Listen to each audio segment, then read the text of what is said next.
A'udzu billahi minasyaitonir rajim. Bismillahirrahmanirrahim.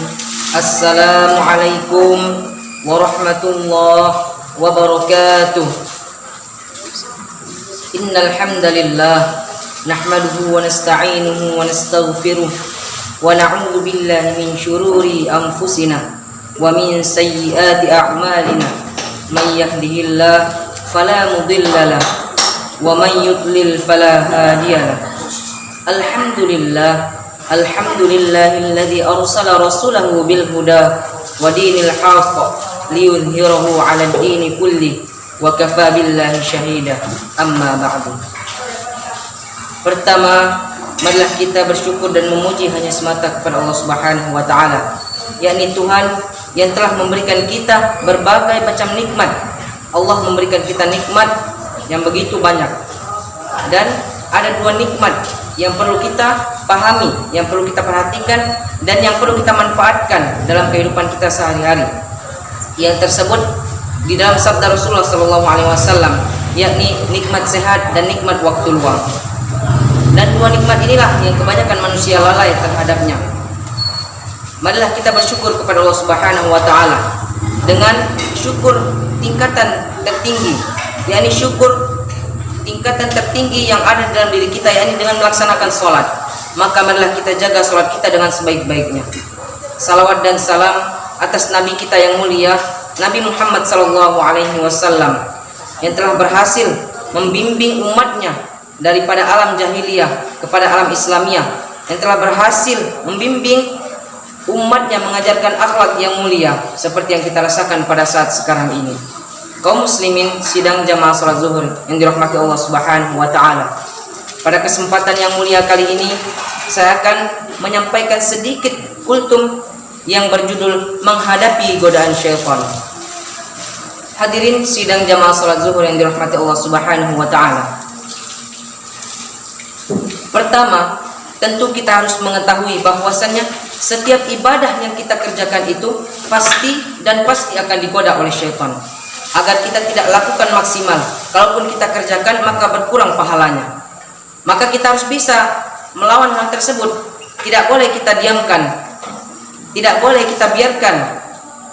Jadi cara melawan kiat-kiat melawan syaitan itu, yang pertama ialah menyadari bahwasanya ketika kita sedang melakukan sebuah ibadah, kita harus menyadari pada saat itu kita sedang digoda oleh syaitan. Kemudian yang kedua ialah kita harus belajar untuk konsentrasi. Jadi konsentrasi ini ialah tenang dalam melakukan sebuah perbuatan. Jadi kalau kita lihat orang yang konsentrasi itu, dia kalau membaca ayat itu tenang, dia kalau sholat itu khusyuk, dia kalau membaca Al-Quran itu nyaman. Itu karena memang dia coba, dia fokus, jadi sehingga maksimal, mulai dari ucapannya, gerakannya, tutur katanya, semua tertata rapi. Dan yakinilah hadirin yang dirahmati Allah Subhanahu wa taala, ketika kita melakukan sholat, ibadah sholat dalam keadaan konsentrasi, maka setiap ucapan dan gerakan yang kita kerjakan itu akan bernilai pahala di sisi Allah Subhanahu wa taala. Kemudian pada saat syaitan telah berhasil mencuri sebagian pahala kita, artinya ketika kita sedang melakukan sebuah ibadah lalu tiba-tiba kita mengkhayal, maka segera kita kembali. Karena Utsman bin Abi Maz'un radhiyallahu anhu pernah berkata dalam sebuah riwayat Bukhari, "Ya Rasulullah, saya setiap kali sholat sering kadang-kadang saya mengkhayal, kemudian saya kembali." Kemudian Nabi menjawab, Nabi mengatakan, itu adalah godaan syaitan yang berjulukan khindib atau khanzab. Ada dua riwayat yang menyebutkan tentang barisnya ini, yang bertengker di sebelah kiri kuping musalli, yang mengingatkan dia semua, yang membuat dia tidak konsentrasi dalam melakukan ibadah sholat. Kemudian para ulama menambahkan kiatnya adalah untuk meninggalkan maksiat. Jadi kalau sampai saat ini kita masih merasakan, saya kalau sholat tidak bisa khusyuk, saya kalau baca Al-Quran itu masih malas, pokoknya masih malas melakukan ibadah, itu selain godaan syaitan, itu dikarenakan ada faktor, masih ada dosa yang mengganjal.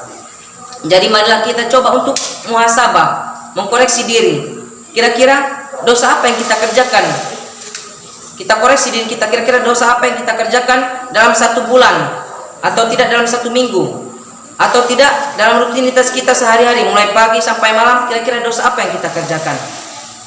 Dan kalau kita mencoba untuk muhasabah lalu kita tutup pintunya, insya Allah akan membawa kita kepada kekhusyuan ibadah. Kita sholat bisa lebih khusyuk, baca Al-Quran bisa lebih nyaman, bangun malam bisa lebih ringan. Itu dikarenakan dosa sudah hilang dari dalam diri kita, karena dosa telah kita tutup pintunya. Jadi memang maksiat itu bisa menghambat, dan itulah yang dikatakan oleh Imam Syafi'i.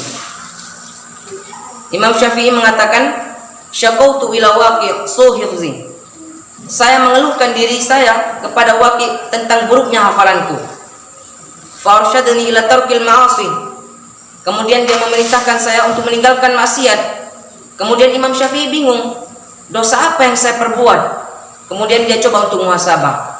Umumnya mulai dari pekerjaannya, mulai dari makanannya, minumannya, pakaiannya, semuanya sudah berusaha dijaga dan tidak ada yang salah.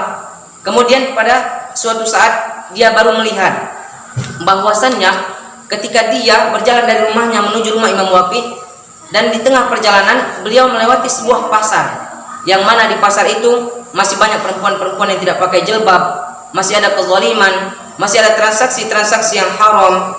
Ini beliau cuma lewat, tidak mampir, tidak punya toko, tidak ikut transaksi. Kemudian beliau mengatakan, lalu saya rubah jalurnya, yang tadinya lewat di depan pasar sekarang lewat di belakang pasar. Jadi beliau tidak lihat pasar lagi. Kemudian ia hubungkan perkataan gurunya, wa akhbarani li anna al-'ilma nurun wa nurullahi la yu'tali 'asi.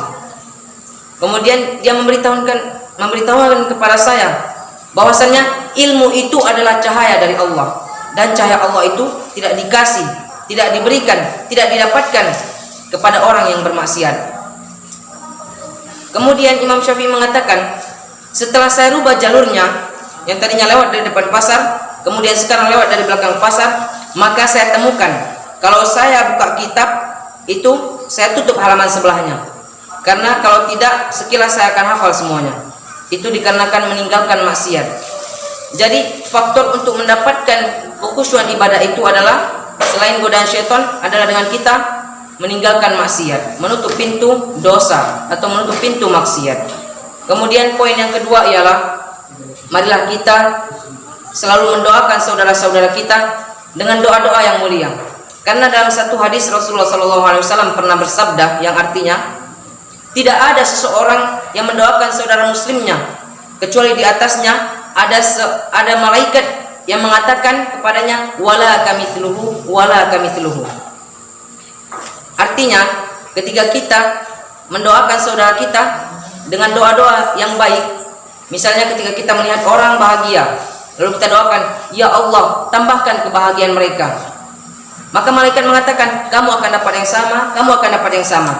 Tetapi jika sebaliknya, ketika kita melihat ada usaha orang di sana yang sukses, lalu kita berdoa dengan doa yang jelek, ya Allah bangkrutkanlah usahanya, lalu malaikat itu berkata juga, kamu akan dapat yang sama, kamu akan dapat yang sama.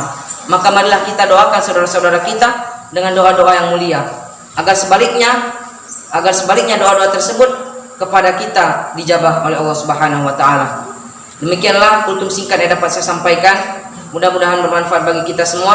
Saya tutup dengan doa. Hadanallahu wa iyyakum ajma'in. Barakallahu fikum. Assalamualaikum warahmatullahi wabarakatuh.